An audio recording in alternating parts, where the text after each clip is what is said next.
Alright guys, फिर से मैं आया हूँ और इस बार है ना बहुत ज़्यादा इंपॉर्टेंट इन्फॉर्मेशन लेके आया हूँ और वो इन्फॉर्मेशन काफ़ी लोगों को हेल्प होगी वो इन्फॉर्मेशन से। तो वीडियो देखना मेरा पूरा। हाँ, सबसे पहले तो मैं अपने आप को इंट्रोड्यूस करता हूँ। एक्चुअली मैं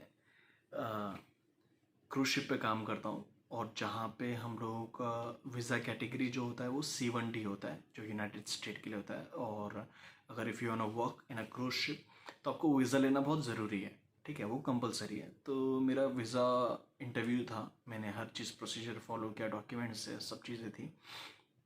मैंने इंटरव्यू दिया वहाँ पे। इंटरव्यू में अप्रूव हो गया वीज़ा। वीज़ा अप्रूव होने के बाद में, हाँ, एक चीज़ मैं कट करूँगा इसमें कि मतलब पूरे वर्ल्ड में कई कंट्रीज़ ऐसी है जहाँ का वीज़ा अगर आपको मिलता भी है तो वो श्योर नहीं है कि आप वो कंट्री में एंटर कर सकते हो। तो अगर जो खुश हो जाता है ना, जो जिसको वीज़ा मिला कि US का वीज़ा मिल गया, मैं खुश हूँ, नहीं, तो खुश होने की ज़रूरत नहीं है जब तक आप एंटर नहीं करोगे। और एक बार अगर आप एंटर हो गए अंदर तो उसके बाद में स्मूथ होता है, क्योंकि एक बार एंटर करना बहुत ज़रूरी है। तो वैसे ही मेरा वीज़ा अप्रूव हुआ। अप्रूव होने के बाद में जब वो लोगों ने फर्स्ट कॉन्ट्रैक्ट दिया मुझे, जो लॉस एंजलिस में था, तो वहाँ गया मैं। एयरपोर्ट पे अराइव हुआ। एक 22 आवर्स की फ़्लाइट थी। थक गया था, काफ़ी थका हुआ था।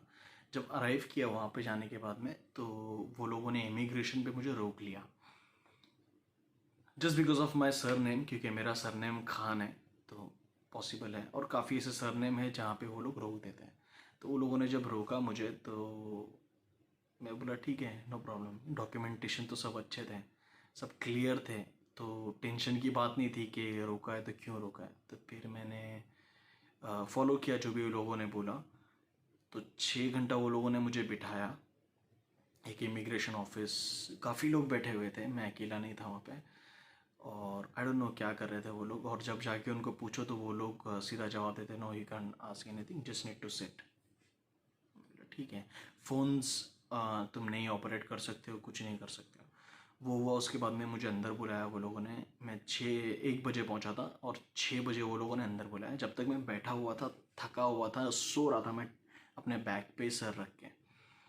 वहाँ गया, वो लोगों ने फिर मेरा बोला कि शूज़ निकालो। काफ़ी चेकिंग किया, मतलब ऐसा टर्न करके दीवार के पास ऐसा हाथ रख के। मैं बोला ये क्या कर रहे हैं, पीछे से गोली वोली तो नहीं मार देंगे, एकदम डर गया था मैं।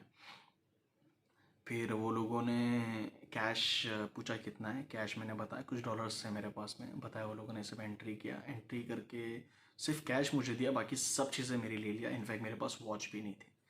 तो वॉच फिर बाद में वो लोगों ने एक रूम में लेके गए, और रूम में लेके आके वेटिंग रूम था, काफ़ी लोग बैठे हुए थे वहाँ पे।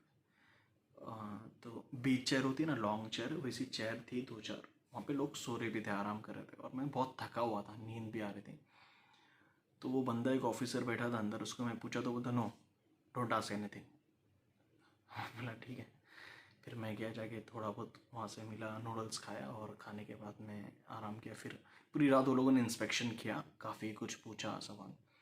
तो एक बार इंस्पेक्शन में तो वो एक कोई रूम में बैठा था, ऐसा लग रहा था वो इंग्लिश पिक्चर चालू है। वो रूम में बैठा, वो ऑफिसर पूछी कि तुमने फॉर्म कहाँ से भरा था, सब काफ़ी डिटेल पूछा। सब मैंने इन्फॉर्मेशन दिया उनको। तो एक फॉर्म दिया मेरे को, बोला उस पर साइन कर दो, पहले पढ़ लो। मैं बोला ठीक है। तो उसमें 3 लैंग्वेज में था, इंग्लिश, हिंदी, गुजराती। ठीक है, तो मैंने हिंदी में मैंने देखा उसका। तो हिंदी में जब मैंने पढ़ा तो वहाँ पे क्या लिखा था पता है, हम आपको गिरफ्तार कर रहे हैं और कॉन्सुलेट की तरफ से आपको, आपके फैमिली को इन्फॉर्म है। बोला ये क्या है भाई, ये काहे के लिए, किस चीज़ के लिए गिरफ्तार कर रहे हो आप करके। तो बोली नो, ऐसा नहीं है। कि उसने पूछा कि तेरे को मैंने हैंडकफ पहनाया है क्या अभी तक। मैं बोला नहीं। तो फिर बोले मत डर। तो मैं बोला ठीक है, चलेगा। तो फिर मैंने उनको बोला कि मेरे आप ईमेल्स चेक करो और just contact with my HR director, और just give me my mobile phone, तो मैं वहाँ पे उनको कॉन्टैक्ट कर लूँगा और मैं कोऑर्डिनेट करके आपको बता दूंगा जो भी डिटेल्स है। तो फिर उसने मोबाइल का पासवर्ड लेके सब उसने सर्च किया काफ़ी। मॉर्निंग में एक 7 o'clock को एक बंदा अंदर आता है। मैं सो गया था फिर वहाँ पे। तो वो बंदा अंदर आया, आके बोला मिस्टर खान कम। बोला ओके। मैं गया वहाँ पे। जब जाके देखा तो उसने क्या बताया, क्या बोला पता है, उसने बोला कि we are really apologize, there was some miscommunication between your company and immigration.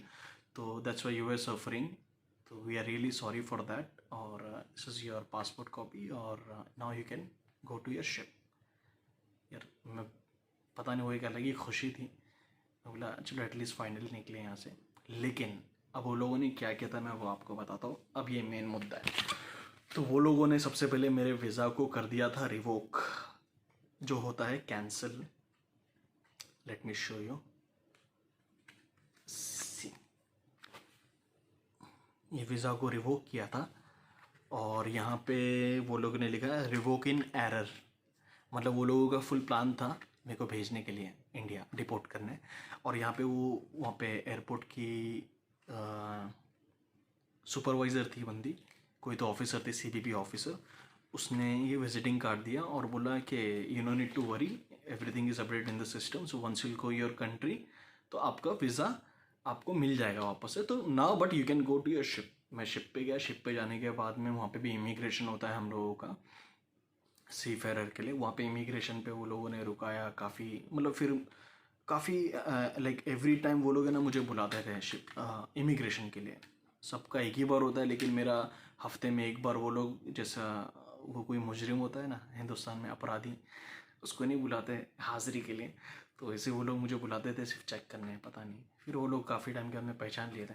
फिर काफ़ी टाइम मैंने निकाला वहाँ पे, अराउंड 6.5 मंथ मैंने कंप्लीट किया अपना कॉन्ट्रैक्ट। हाँ, लेकिन वो वीज़ा से मैं लॉस एंजलिस नहीं जा सकता था, सिर्फ उसी की वजह से। तो जब वो कॉन्ट्रैक्ट कंप्लीट हुआ, मेरा कॉन्ट्रैक्ट कंप्लीट होने के बाद में वो लोगों ने पूरा डॉक्यूमेंटेशन किया मेरा, और वो ऑफिसर ने बोला कि you need to go to your country, वहाँ पे आप वीज़ा अप्लाई करना, आपको हो जाएगा करके। मैं बोला ठीक है।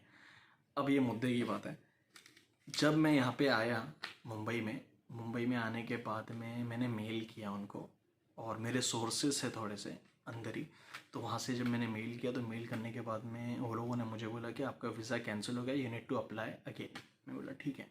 वापस से पैसे भरा और वीज़ा इंटरव्यू था, वहाँ इंटरव्यू के लिए गया। वो बंदी ने देखा इंटरव्यू के टाइम पे, वो भी शॉक्ड हुई कि क्या, मतलब क्या हो गया इसके साथ। और ये भी मतलब कैंसिल होने के बाद में गया कैसा अंदर, तो उसने एक मुझे ग्रीन पेपर दिया था, जो एडमिनिस्ट्रेटिव प्रोसेसिंग होता है, वो काफ़ी लोगों को मिलता है।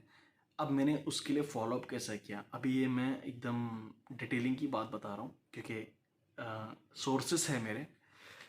तो ये चीज़ याद रखना, कभी भी याद रखना, जिसका एडमिनिस्ट्रेटिव प्रोसेसिंग होता है ना, तो वो बंदा, एक गौर से सुनना, मंथ में सेकेंड वीक फ्राइडे और लास्ट वीक वेडनेसडे, ठीक है, ये 2 दिन याद रखना, सेकेंड वीक फ्राइडे और लास्ट वीक थर्सडे वेडनेसडे। तो ये 2 दिन वो लोग एडमिनिस्ट्रेटिव प्रोसेसिंग के ऊपर काम करते हैं। तो जो भी ऑफिसर के पास में तुम्हारा केस गया होगा ना, तो ये दिन मॉर्निंग में आप लोग मेल करने का इसको, जब आपका ऑफिसर होता है ना, कंसिडर जो भी ऑफिसर था जिसने आपका इंटरव्यू लिया, वो दिन आपको वो टाइम पे फ्राइडे मॉर्निंग में एक अराउंड है ना, कितने बजे करना उनका, 11-12 बजे के टाइम पे मेल करने का उनको। तो क्या होता है, जब कॉन्सुलेट का इंटरव्यू ख़त्म होता है ना, इंटरव्यू 12-1 बजे तक इंटरव्यू चलते हैं, वो ख़त्म होता है ना, उसके बाद में वो लोग फाइल ओपन करते हैं। तो जब तुम्हारा मेल जाता है ना, तो उनको पिंग होता है, और वो टाइम पे ना अपना जब स्टेटस में जाके ना ऊपर अपडेट चेक करते रहने का, तो वहाँ से उनको पिंग करके रिक्वेस्ट करते रहने का कंसिस्टेंटली कि प्लीज़ लुक माय प्रोफाइल, मेरे को जाना है, जो भी आपका रीज़न है वो। तो उसके बाद में वो लोग आगे प्रोसेस करते हैं, क्योंकि अगर आप लोग मेल नहीं करोगे ना तो वो प्रोसेस नहीं होगा। दूसरी चीज़, एक और इन्फॉर्मेशन है जो एकदम सीक्रेट है, ये किसी को भी नहीं पता है, ये कोई एजेंट नहीं बताएगा। जिसके प्रोफाइल में रिफ्यूज़ लिख के आया है ना, वो रिफ्यूज़ नहीं होता है, वो टेम्परली रिफ्यूज़ होता है, ठीक है। तो ये चीज़ याद रखना कि वो रिफ्यूज़ टेम्परली है। वो रिफ्यूज़ इसलिए लिखते हैं क्योंकि वो टेम्पररी टाइम पे होता है, और कोई कोई अगर वो रिफ्यूज़ सोच के वापस से अपॉइंटमेंट लेता है ना, तो वो नहीं लेने का, क्योंकि वो लोग बिज़नेस के लिए करते हैं, ठीक है। तो ये चीज़ है। और रिफ्यूज़ में भी आप जाके कोऑर्डिनेट कर सकते हो, उनसे बात कर सकते हो, ठीक है। तीसरी चीज़, अभी कॉन्सुलेट तो बंद है, लेकिन सोर्सेस से पता चला है कि अगस्त में वो लोग माइट भी ओपन करेंगे। तो अगर किसी को भी कुछ भी इन्फॉर्मेशन चाहिए तो कमेंट बॉक्स में आप एंटर कर देना। तो मैं ऑनलाइन आके अगर मैंने देखा और मेरी तरफ से कुछ हेल्प हो सकी ना, I will definitely help you guys. और ये कोई एजेंट के पास इन्फॉर्मेशन नहीं है और ना ये कोई एजेंट है, मैं इतना डिटेल में नहीं बता सकता हूँ, लेकिन सोर्सेस है, ठीक है। तो अगर वीडियो सही लगा ना तो वो तो छोड़ दो, लेकिन अगर किसी को हेल्प चाहिए तो कमेंट प्लीज़। ओके, चलो बाय बाय।